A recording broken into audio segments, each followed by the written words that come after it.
Et coucou, j'espère que vous allez bien. Aujourd'hui c'est mon 4e jour de mon calendrier de l'Avent. J'espère que toutes ces petites vidéos vous plaisent. Aujourd'hui on se retrouve pour une petite vidéo très drama, très question indiscrète. Ce matin je me suis réveillé avec l'envie de répondre à vos questions. Donc bien entendu je vais pas répondre aux questions du type t'as quel âge? T'habites où? Patati patata, parce que bon ça va, on n'a pas 12 ans. Je vous ai demandé sur mon Instagram de me poser des questions, on va dire indiscrètes, en gros des questions intéressantes et des questions un petit peu drama. Donc bon bah écoutez, c'est parti pour cette petite vidéo drama. On commence avec une petite question que j'ai pas trop compris.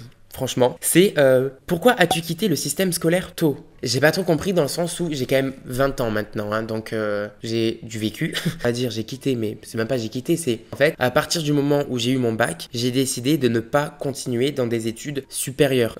J'ai fait mon bac pro commerce, j'ai décidé de me lancer sur les réseaux sociaux. Voilà, donc du coup maintenant je suis sur les réseaux sociaux depuis maintenant 2 ans.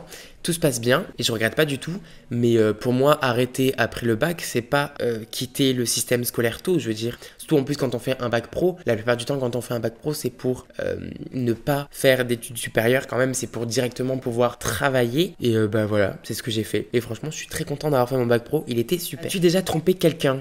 La réponse est non. Vraiment, la tromperie, c'est quelque chose qui me dégoûte, qui me répugne. Je ne comprends pas la tromperie, je ne comprends pas les gens qui trompent, et je comprends encore moins les gens qui disent « Non, mais c'était une erreur, je t'aime, nanana. » Frère, à quelle heure? Non. Genre, ça marche pas comme ça. À partir du moment où tu trompes une personne, c'est que tu ne l'aimes pas ou c'est que tu ne l'aimes plus. Il n'y a pas d'autre solution. L'amour, être amoureux et tromper quelqu'un, ce n'est pas compatible. Tu trompes quelqu'un, ça veut dire que tu ne l'aimes pas. Tu aimes quelqu'un, tu ne trompes pas la personne. C'est tout. Et si vous êtes un peu en train de pencher entre deux personnes, c'est-à-dire votre copain ou votre copine actuelle et une autre personne, quittez. Parce que si vous êtes en train déjà d'hésiter, ça veut dire que vous n'aimez pas la personne. Vous ne pouvez pas hésiter, c'est pas possible. Quand on aime réellement la personne, on n'hésite pas. Si tu hésites, ça veut dire que tu ne l'aimes pas. Avec combien de garçons es-tu sorti? Alors je suis sorti avec 3 garçons, en comptant mon copain actuel. Je suis sorti du coup avec un gars, c'était la première fois que je sortais avec un gars, j'avais 18 ans. Ça a duré 2 mois, génial, un gros connard. Ensuite je suis sorti avec une autre personne que vous connaissez des réseaux, déjanté. Ça a duré 1 mois. Vu qu'on a de suite affiché notre relation sur les réseaux, qu'on a également affiché notre séparation, tout le monde en a parlé, j'ai pas compris. J'ai l'impression que ça faisait 6 ans que j'étais avec cette personne alors qu'en fait ça a duré 1 mois. Et ensuite bien entendu Léo, mon copain actuel. D'ailleurs avec Léo on a fêté nos 1 an du coup le 1er décembre. Ça fait 1 an qu'on est ensemble. C'est un truc de fou. Ça passe trop vite et je vois pas le temps passer et j'adore. À quel âge est-ce que tu as fait ta première fois? Alors beaucoup de gens pensent que je suis une salope. J'ai fait ma première fois avec Léo. Donc du coup j'avais 19 ans. Ouais j'avais 19 ans du coup. Et c'était avec Léo. Donc je ne regrette pas du tout hein, parce que c'est toujours mon copain actuel. Ton pire partenariat, ta pire journée presse. Pire partenariat. Alors, j'ai pas de pire partenariat parce que faut quand même qu'on se le dise, les partenariats on les choisit quand on reçoit un mail, etc. Ou même quand on est dans une agence. L'agence te propose une marque avec laquelle tu peux faire un partenariat. Tu dis oui ou tu dis non. Il y a des marques avec qui j'ai refusé, etc. Bon. Donc, je n'ai pas de pire partenariat. Juste, il y avait un partenariat, on va dire, un peu relou. Je vais pas dire le nom, bien entendu. Mais en gros, quand on fait un partenariat, on a pas un script, mais il y a des mots à éviter. Par exemple, imaginons, je suis en partenariat avec Apple, ils vont me dire interdiction de parler du fait que la batterie dure moins longtemps, ce qui est normal. Et ils vont me dire par contre, il faut parler du processeur qui est plus puissant, il faut parler de la caméra mode nuit qui est beaucoup mieux que l'ancienne version, etc. Vous voyez, en gros, un partenariat, ça se passe comme ça. Et c'est vrai qu'il y a une marque où il y avait mais énormément de mots interdits à dire. Et franchement, c'était relou parce que ça restait quand même des mots qui étaient un minimum en rapport avec la marque. Et je comprenais pas trop à ce moment-là. Mais c'est parce qu'en fait, c'est des mots qui sont certes en rapport avec la marque, mais c'est des mots qui peuvent être pris d'une manière péjorative. Donc du coup, c'est pas commercial pour la marque. Et enfin bref, on avait une liste, on va dire, comme ça, de mots interdits à dire. Mais sinon après, j'ai vraiment aucun problème avec la marque. C'était juste un peu relou parce que c'était chiant, genre il y avait trop de mots interdits. Et par rapport à ta pire journée presse, écoutez, je crois que j'ai jamais eu de journée presse parce que je vis en fait vers Montpellier. Et quand il y a des journées presse, ça se passe sur Paris. Alors comment vous dire que je vais pas faire 3-4 heures de train pour une journée presse? J'ai pas de pire journée de presse parce que j'en ai pas vécu. Miskin. Là, il y a quand même des petites questions qui reviennent. C'est genre, as-tu des différends avec quelqu'un de connu? connu, l'influenceur avec qui tu t'entends le moins bien, un TikToker que tu ne supportes pas. Oui, bon, il n'y en a pas qu'un d'ailleurs, il y en a plusieurs que j'apprécie pas, mais alors oui, il y a des TikTokers que j'apprécie pas, il y a des TikTokers que j'apprécie un peu moins, que je m'en fous de leur vie. Mais c'est comme ça, je veux dire, on peut pas s'entendre avec tout le monde, hein, c'est normal. Chacun a ses amitiés, chacun a sa manière de voir les choses, etc. Mais bon, c'est comme ça. Quelqu'un d'assez connu qui t'a déjà DM ou dragué Léo alors que vous étiez en couple. Quelqu'un de connu qui a dragué Léo? Oui, non, je sais pas. Sauf si Léo me l'a caché. Je te surveille, Léo. Je crois pas. Après, par contre, quelqu'un qui m'a dragué moi, oui. D'ailleurs, c'est une personne que Léo a bloqué sur tous les réseaux. Une personne que vous connaissez bien aussi d'ailleurs.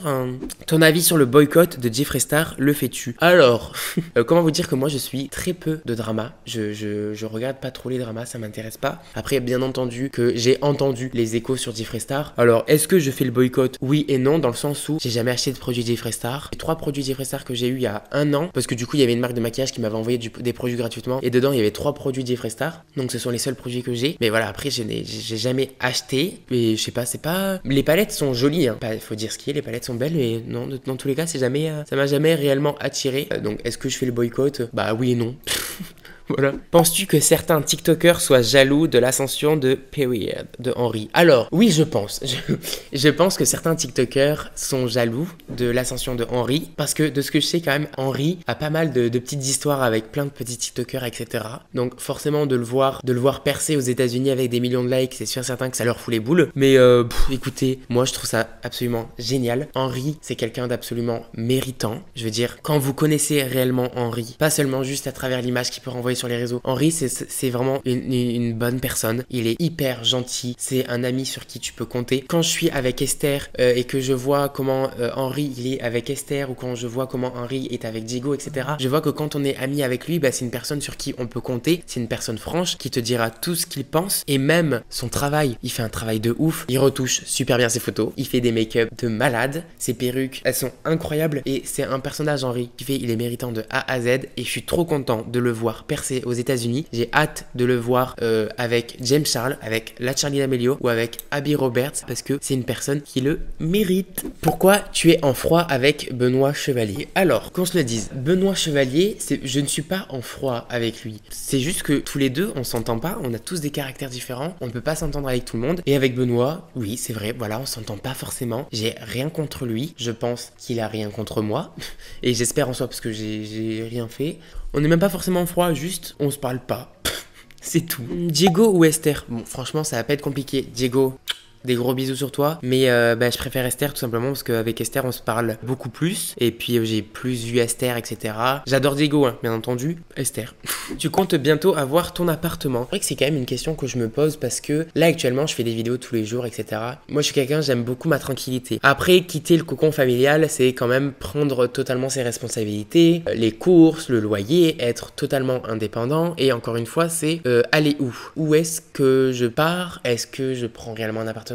Est-ce que je loue une maison? Enfin, c'est trop bizarre et je ne sais pas. Et vu que je me pose encore trop de questions et que je suis pas encore déterminé, je pense pas que ça sera dans l'actualité. Après, bien entendu, j'aimerais bien avoir mon indépendance. Hein, je pense que c'est comme tout le monde. Mais ouais, actuellement, pas pour l'instant. Je pense que je vais attendre. Je vais attendre tout simplement d'économiser encore et d'être sûr et certain de ce que je veux faire. Entre les personnes TikTok et YouTube, quelle différence as-tu remarqué? Alors c'est très récemment que je suis sur YouTube, donc je vois pas encore cette différence entre les YouTubeurs et les TikTokers personnellement. Tous les YouTubeurs que j'ai rencontrés, mais vraiment chaque YouTubeurs que j'ai rencontrés, ils l'ont dit, les TikTokers, on est beaucoup plus gentils que les YouTubeurs, tout simplement parce que quand on est TikToker, on n'a pas vraiment cette notion de influenceur, de métier, d'argent, de jalousie. On fait juste nos petites vidéos comme ça de TikTok, enfin tranquille. Alors que sur YouTube, maintenant YouTube, ça fait un bon moment que ça existe. Tout le monde sait l'argent qu'on peut se faire. Tout le monde connaît ce monde-là avec les partenariats, etc. Et forcément, il y a beaucoup plus de jalousie, il y a beaucoup plus de coups bas, il y a beaucoup plus de mauvaises personnes tout simplement sur YouTube. Tu as été surpris quand tu l'as fait pour la première fois? Alors, je pense savoir de quoi tu parles. Écoute, j'ai été surpris, oui, parce que c'était la première fois où on rentrait en moi. Dis-nous une anecdote qui t'a semblé bizarre avec un ou une abonnée. Du coup, il y a une fille qui me reconnaît dans la rue. Elle me dit « Ah, c'est Fabien PCH !» Pour ceux qui connaissent pas un petit peu le domaine de TikTok. Sur TikTok, on va dire, il y a moi, je m'appelle Fabien CRFX et il y a une autre personne qui s'appelle Fabien PCH. Et du coup, la fille a fait un mix des deux. Elle m'a dit, ah, c'est Fabien PCH. Je me suis dit, bon, ok, ça peut arriver, c'est pas grave. Je lui dis, oh, coucou, tu vas bien et tout. Enfin bref, voilà, genre après, je lui fais, tu veux faire une photo? Donc elle dit, oui, on fait une photo. Mais qu'est-ce que je vois? Plus tard, je vois qu'elle a posté la photo, mais sur cette photo, elle a identifié Benoît Chevalier. Du coup, je me suis dit, attends, déjà, t'as mélangé mon pseudo avec un autre TikToker et là, carrément, sur la photo, t'as identifié un autre TikToker. Je me suis dit, c'est pas possible, mais comment c'est possible de se tromper autant de fois en aussi peu de temps? Ta plus grosse honte? Je me suis chié dessus en troisième. Bon, en tout cas, j'espère que cette vidéo vous aura plu. J'espère que j'aurai répondu à un maximum de questions. Là, c'est l'heure du cadeau du jour. Dernièrement, sous mes vidéos YouTube, vous avez été nombreux à me dire, j'adore tes bijoux, ils viennent d'où tes bijoux, etc., etc. Ils viennent de la marque Glacé. Donc, Glacé, c'est la marque de bijoux de Romy. Je pense que vous connaissez cette petite youtubeuse influenceuse. Et c'est une marque de bijoux que moi-même, j'ai commandé de base et que j'adore ces produits. Je les ai commandés tout seul. Et suite à mon calendrier de l'Avent, on s'est mis d'accord avec la marque Glacé. Et du coup, aujourd'hui, j'ai 4 bijoux à vous faire gagner, donc pour 4 personnes. Donc j'ai les 4 bijoux juste ici. Alors du coup on s'est mis d'accord, on va vous faire gagner le modèle Pablo. C'est le gun que vous pouvez voir ici présent, que j'adore, que j'aime de tout mon cœur. Premier modèle à gagner, donc du coup c'est le modèle Pablo mais version collier.